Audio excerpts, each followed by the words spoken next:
1990, the Async Institute sends researcher Narin into a mysterious multidimensional place known as the Backrooms. Narin records everything as he explores the strange space, finding nothing but endless yellow walls and floors. Eventually, he notices some cables and follows them until he comes across a tripod and several boxes. The room behind them is filled with all kinds of equipment, and Narin pushes the boxes to block the entrance. He then uses the radio to contact headquarters, explaining that this is the furthest he's ever gone, but he's lost his teammates. He also mentions that there's something else in the area and asks to be rescued. Suddenly, he hears a strange noise and sees a bird crash into a wall. When he goes to check on it, the bird flies away. Afterward, Narin continues exploring and starts finding more objects instead of empty rooms. Many of them are unfinished or embedded in the walls. At that moment, he hears a door opening and turns around to see a terrifying monster coming toward him. He runs as fast as he can and enters a room decorated like an island, but when he tries to open the next door, it won't budge. The creature soon catches up and knocks him to the ground. Later, the Async scientists watch the footage of the incident. Weeks later, therapist Mary is devastated as she watches her childhood home being demolished. The handprints on the cement path remind her of the day she and her mother made them together. Meanwhile, Clark begins another day at his furniture store, but business isn't going well. After work, he attends a therapy session with Mary and wonders if he deserves to be alone. To help him open up, Mary does a role-play exercise pretending to be his wife, who kicked him out after yet another argument about his alcoholism. His wife had also grown frustrated because he was always at the store, but Clark became resentful because he was paying for everything while she took a break from college. When Mary brings up Clark's failed career as an architect, he snaps and yells at her. Mary ends the exercise and explains that his reaction is normal. The purpose of the exercise is to help him recognize those feelings so he can begin working through them. Sometime later, Clark dresses up as a pirate to film a commercial promoting huge sales at the store. Unfortunately, when he sits on a chair, one of its legs breaks and he falls. His assistant manager, Kat, and her boyfriend, Bobby, want to film another take, but Clark refuses for the time being. That afternoon, Clark brings an electrician to the store to investigate some electrical problems. The building has been experiencing flickering lights and power outages for months, yet the electricity bill remains unusually high. While checking the fuse box in the basement, they discover 3 strange red switches that Clark insists weren't there before. They flip them a few times, but nothing happens.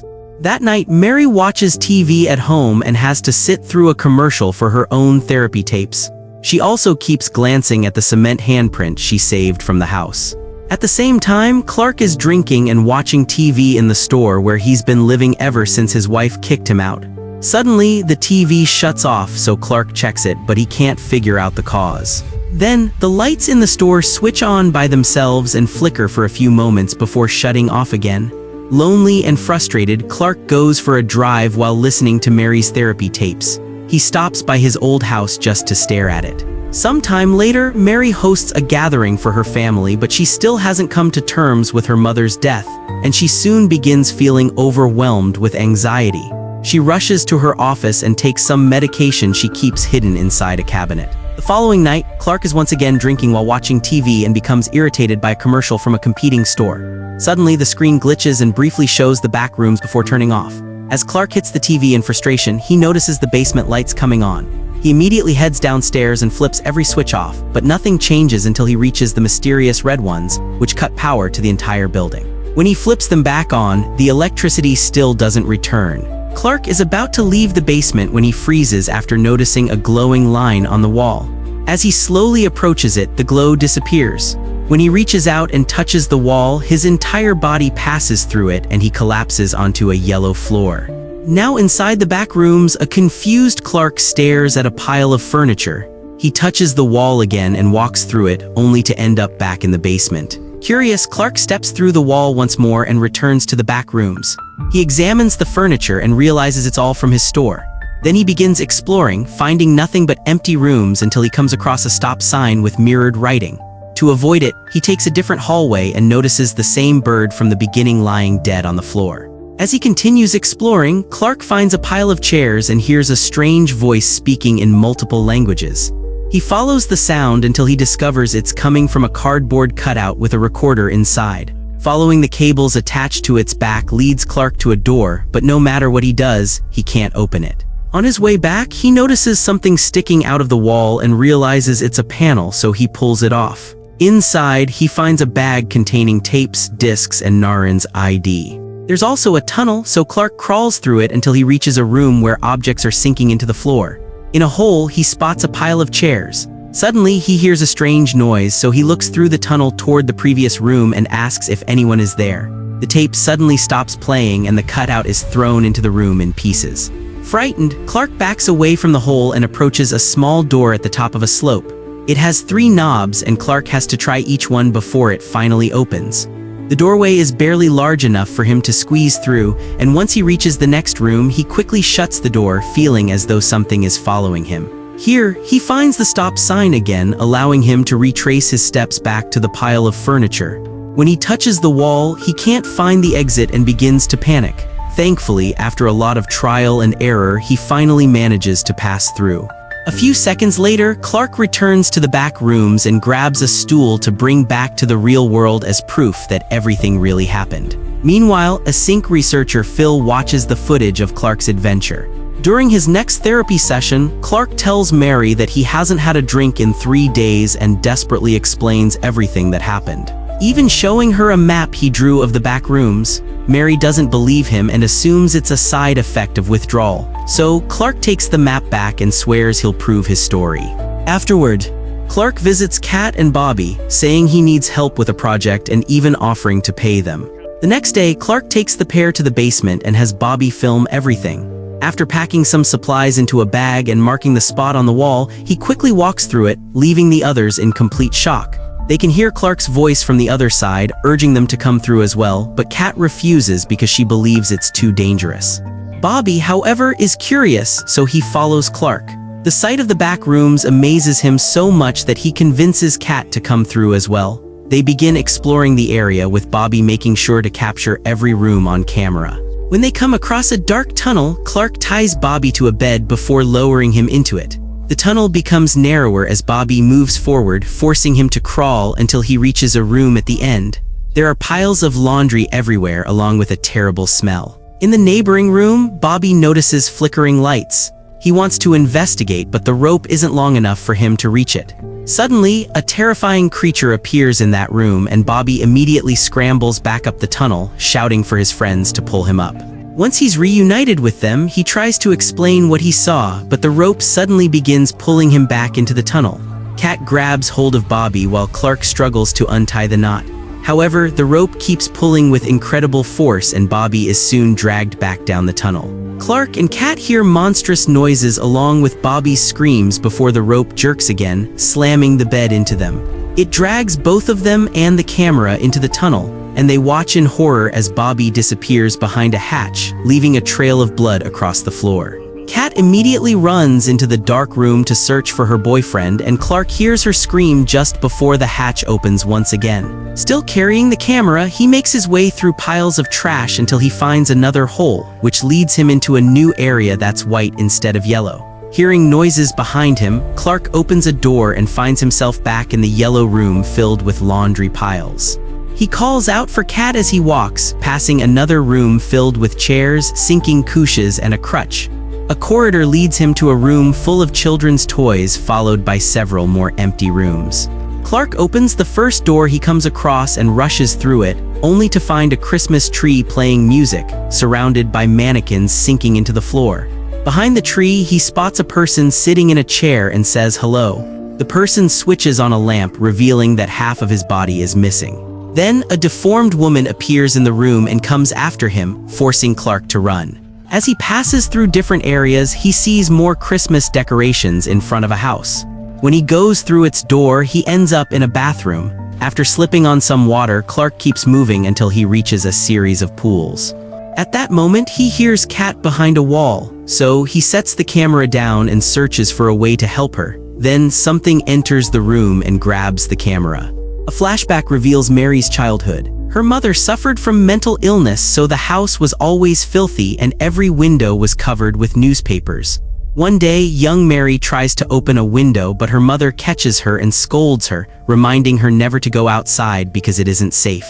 When the door is suddenly blown open, adult Mary wakes from the dream. She stares at the cement handprint before hearing her phone ring, but she lets the answering machine pick it up. Clark leaves a message saying he's never coming back. Meanwhile, Phil is watching TV with his family when Clark's pirate commercial appears during an ad break. Phil is stunned because he immediately recognizes him. Moments later, Mary arrives at the furniture store, only to find it empty. There are piles of envelopes beneath the door, suggesting no one has been there for days. She goes inside and calls out for Clark but gets no response. When she notices the basement lights flickering, she heads downstairs and finds a board displaying the map Clark showed her. She also notices the marks on the wall and is shocked when she watches a fly disappear into it. After a brief hesitation, Mary reaches out to touch the wall and gathers the courage to step through it. Inside the back rooms, Mary doesn't find the furniture, only endless empty rooms and the stop sign. She begins searching the area and eventually comes across several items from her childhood home. In the next section, she finds a pile of chairs and a disturbing drawing on the wall depicting a terrifying monster killing people. Just then, she hears a noise and turns to see someone hiding inside a passage. Clark tells her she's being too loud before stepping into view, explaining that this place is every location that has ever existed. Their conversation is interrupted by a strange noise and flickering lights. Clark tells Mary not to worry because it's just him. Suddenly, he wraps an arm around her neck and apologizes as he begins choking her, claiming it's for her own good. Another flashback shows young Mary watching her mother being taken away to a mental hospital, leaving her alone at home. The memory slowly begins to change as her house loses objects and details little by little until it becomes just another area within the back rooms. Mary then wakes up tied to a chair in a dining room where Clark is setting the table while surrounded by three strange-looking people. He says, "This is a mess, but kind of beautiful." He goes on to explain that everything here is created by the Backrooms based on the memories of its visitors. The more these memories are rebuilt, the more distorted they become. Clark believes these recreations are better than the originals because they can't feel pain, and he demonstrates this by stabbing one of the men. According to Clark, living without fear or regret and simply existing like furniture must be wonderful. He then begins pulling pieces out of the man's stomach, revealing stuffing instead of flesh. Clark places the pieces onto the plates and says they can be eaten before opening the refrigerator to reveal Kat's head.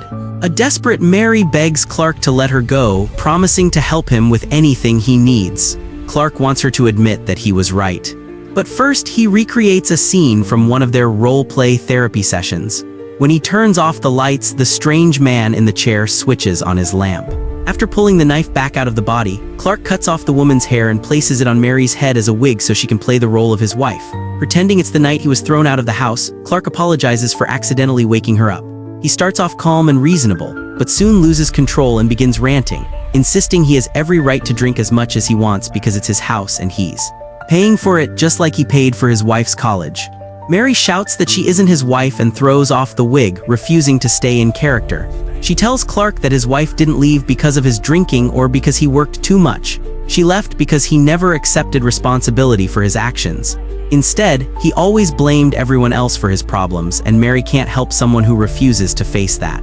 After the initial shock, Clark breaks down crying and admits he doesn't want to change. In fact, he wants to stay in the back rooms forever. Mary tells him that's his choice, but he has to let her go.